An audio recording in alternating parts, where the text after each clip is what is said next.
بسم اللہ الرحمن الرحیم۔ ناظرین و سامعین السلام علیکم۔ میری آج کی کہانی کا عنوان ہے دو شہزادوں کا امتحان۔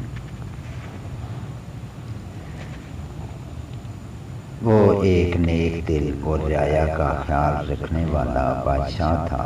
اس کے دو شہزادے عبید اور عزیر تھے۔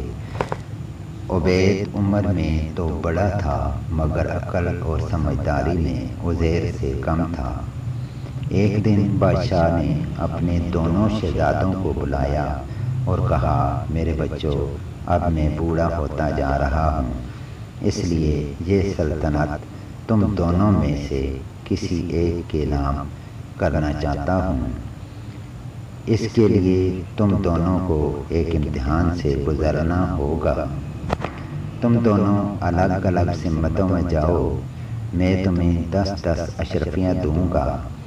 جس نے بھی رقم کو خوبی سے استعمال کیا میں اسے بادشاہ بنا دوں گا۔ دوسرے دن دونوں نے اپنے والدین کو الوداع کہا اور چل پڑے۔ کچھ دیر چلنے کے بعد عبید ایک شہر پہنچا جہاں اسے گھڑیوں کی ایک بہت بڑی دکان دکھائی دی۔ کافی دیر بعد اسے ایک سونے کی گھڑی پسند آئی اور اس نے وہ لے لی۔ اس کا خیال تھا بادشاہ کو یہ گھڑی بہت پسند آئے گی۔ دوسری جانب شہزادہ عزیر ایک گاؤں پہنچا جہاں پانی کی بہت قلت تھی۔ لوگوں کو پانی حاصل کرنے کے لیے میلوں دور دوسرے گاؤں جانا پڑتا تھا۔ اس نے ان اشرفیوں سے وہاں کنواں کھدوا دیا اور پانی کا مسئلہ ہمیشہ کے لیے حل کر دیا۔ واپس آ کر دونوں شہزادوں نے بادشاہ کو اپنی اپنی داستان سنائی۔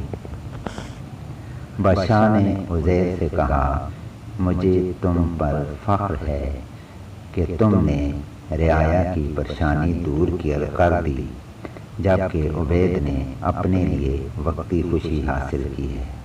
آج سے تم بادشاہ ہو۔